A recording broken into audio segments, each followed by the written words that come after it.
What's up, dude? Chris Paul announces retirement after 21 seasons. 12-time All-Star guard Chris Paul on Friday announced his retirement from the NBA after 21 seasons. Paul, who previously said he's retiring at the end of the season, publicly made his decision to hang up his sneakers over Instagram.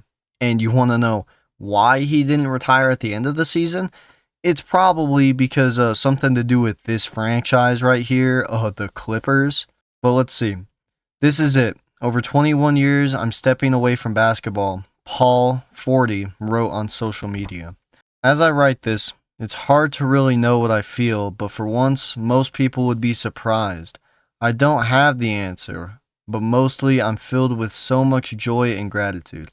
That's a good thing to hear because honestly, if I were Chris Paul, I would be pretty tired of the NBA too and how he's been treated as a player.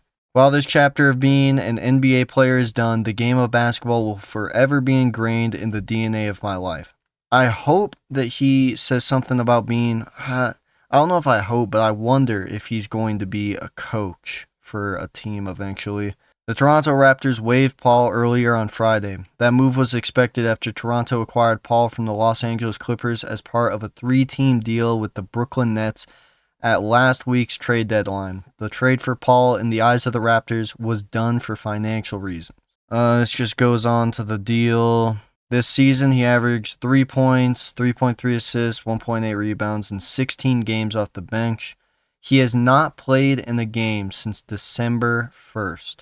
Paul was named Rookie of the Year in 2006. He is a 4-time All-NBA First Team selection, 5 NBA Assist champion, and 6-time Steals champion. A member of 7 first-team All-Defensive teams, he also won the MVP of the 2013 All-Star Game.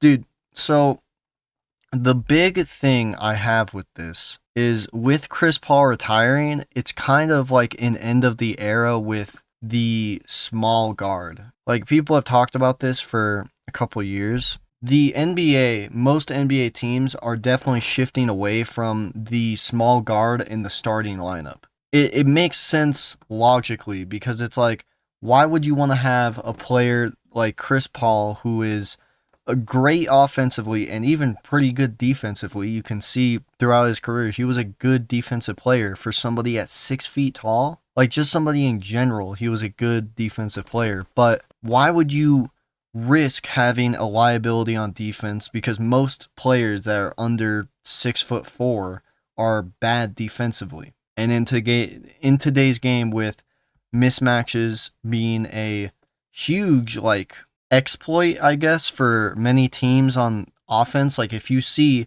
a point guard on the center, you're going to pass it to the center so that you can get an easy bucket in the paint, right? And so it's like, why would you have a 6 foot or 6'1", 6'2" guard whenever you can have a 6'6" guard like Shai Gilgeous-Alexander or LaMelo Ball, Luka Doncic, all of these much taller guards who can play multiple positions, can switch off much easier than the smaller guards. I mean, we saw it with the Cavaliers. Darius Garland just gets picked on so many mismatches on the defensive end.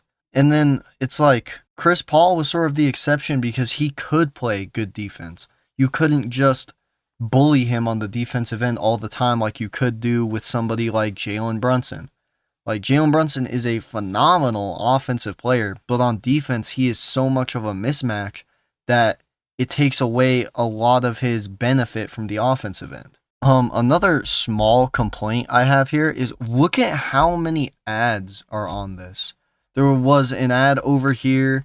There's an ad down here. There's an ad right here. There's 2 ads right here. Dude, this is why people don't read anymore, bro. Who would want to read this? Featured weekly ad? Who actually looks at this? This looks like I'm going through a digital magazine. Anyways. And then it pops this up as soon as I'm about to leave. So this is from the official NBA website. Chris Paul, who ranks number 2 all-time in the NBA for assists and steals, has announced he is stepping away from the game. That is a insane stat, by the way. Number 2 all-time in NBA assists and steals. That's kind of nutty. But at the same time, I think a really good way to look at this is now Chris Paul gets to spend time with his family, as said here. He said last summer that he hated missing events with his children over the last few years, and now he can devote himself much more to his family and other interests. That's great. Also, being a 40-year-old NBA player has got to be like ridiculous. That sounds like hell. Also, he was the first NBA player to score at least 20,000 points while recording at least 10,000 assists. That literally means every time he got a bucket, he got an assist with it. Sort of, you know? That ratio is pretty crazy. I haven't actually seen the video he posted. Man, this is great quality NBA. I obviously can't play the audio because it's got a Jay-Z track on it, but for me as an NBA fan who started watching in 2019, seeing Chris Paul on the Rockets whenever I was a huge James Harden fan, and then seeing him go to the OKC Thunder and keep them as a team like above water and even doing well in the playoffs was really cool to see. And then he goes to the Suns and plays my Bucks in the finals. It was really cool to see like how good Chris Paul was. I don't know, it really is one of those things where I wish I appreciated him more while he was still playing, you know? Drafted to the New Orleans Hornets. That's a throwback. Dude has been in the NBA longer than I've been alive. So yeah, thank you for watching, and I will see you later. Goodbye.